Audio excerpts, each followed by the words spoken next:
Well, holy hell, ladies and gentlemen, that was fast. So Bastion has already been nerfed on live service. However, there's an interesting update, balance, fix. I guess we can call it a fix for Zarya, which I think points towards Doomfist, but we'll get onto that later on in the video, because first, let's discuss the Bastion issue. So, we've got this update note, and it says, Ironclad, Bastion now takes 20% less damage when while in configuration, sentry, or tank, formerly 35%.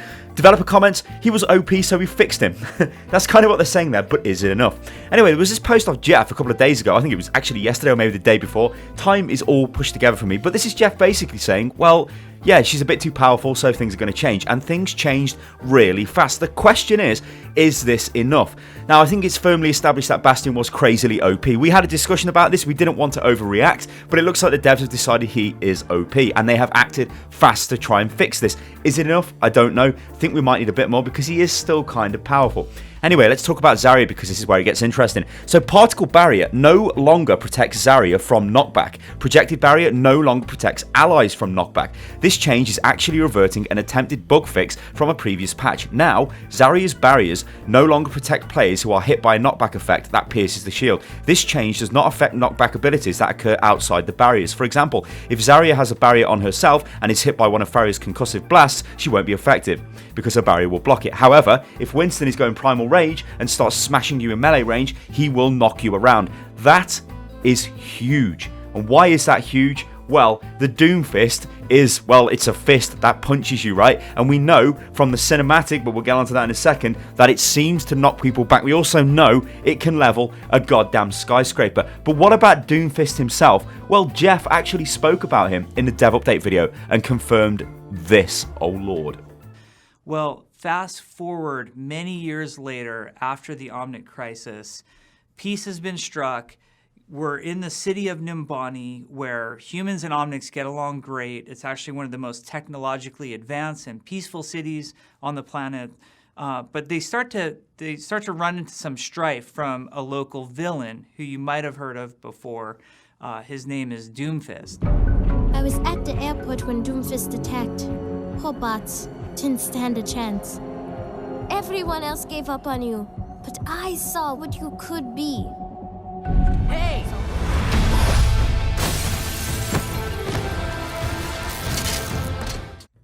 Okay, so Doomfist is a villain. We know the successor is now a villain, which is kind of huge. But what about the gauntlet itself? Does he already have it? Well, if we look at the picture of the successor, we can see he's got a massive sort of gauntlet arm going on there, which is like indicates he's got the gauntlet, right? He already has it, so why would he be stealing the Doomfist? Well, does he already have it? I don't think he did. I think he's actually stole it and added it to whatever the hell his arm was, because if we look at the Scourge, who is the previous Doomfist, look at his gauntlet. That is the gauntlet that is in the payload, or was in the payload on Numbani. Now, if we look at both of these together, well, that gauntlet is definitely that gauntlet, right? The successor's bottom half of his entire gauntlet arm is the previous Doomfist. So it looks as if the successor has broken in, stole that gauntlet, attached it to his arm, and then destroyed all of the defense bots and ran away, which is kind of weird. Like, this is where I'm having a bit of an issue, right? Doomfist has destroyed the defense bots, he's ran away. Where's Doomfist? What's going on? And then suddenly we get Orisa. She's been built to sort of deal with the Doomfist. It's interesting. But let's talk about the Zarya change, because this is where it gets crazy interesting. Because Zarya, she's had her, according to the developers, she's had her bubbles fixed.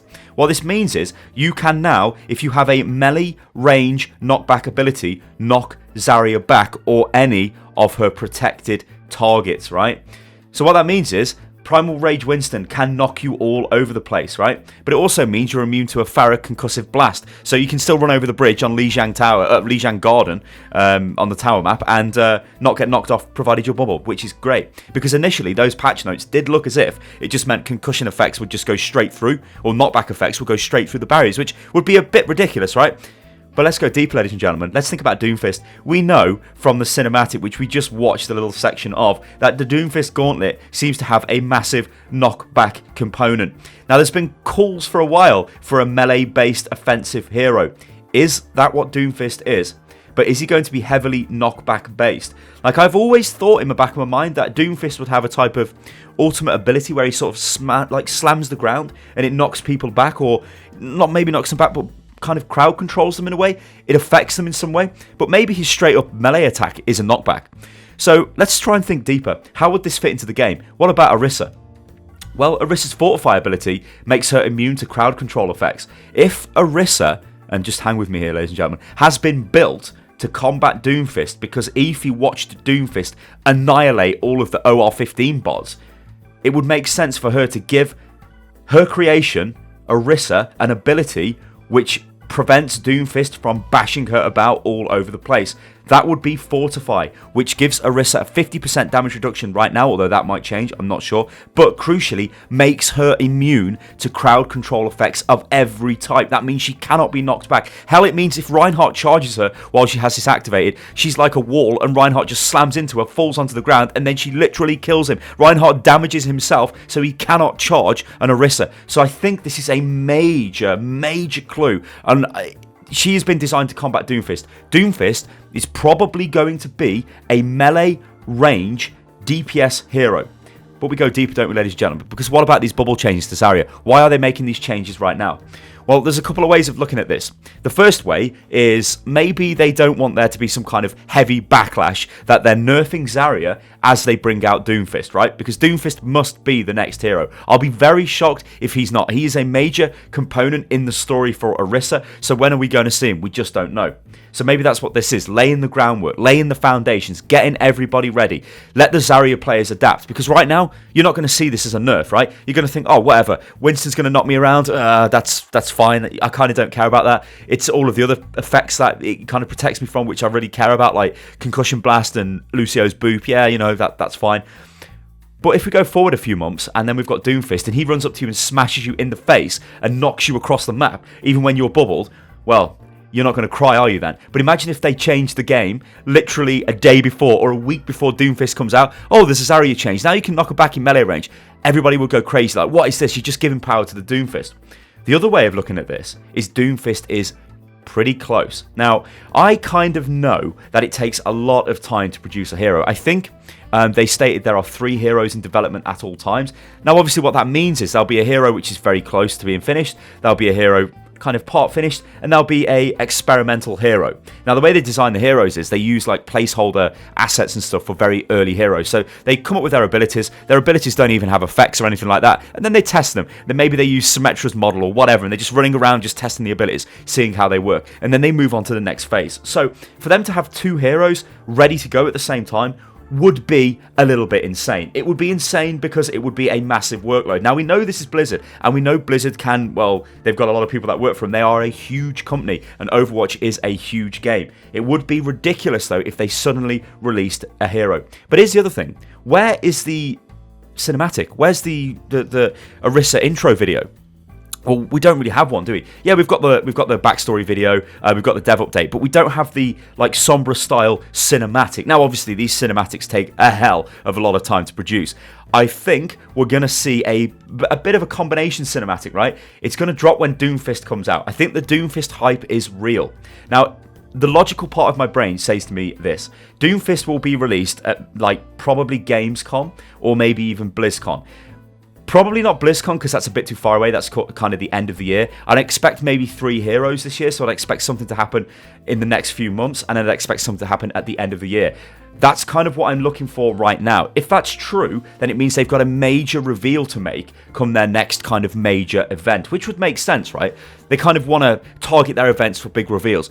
But I really want to see oh my god, if Doomfist did launch on the PTR next week, I would go slightly mad, ladies and gentlemen. It would. I mean, hell, I did tweet out on Twitter, and I was like, maybe if Doomfist gets released sort of today, this was a couple of days ago, I would just lose my mind as well. Like, imagine that, a double hero launch.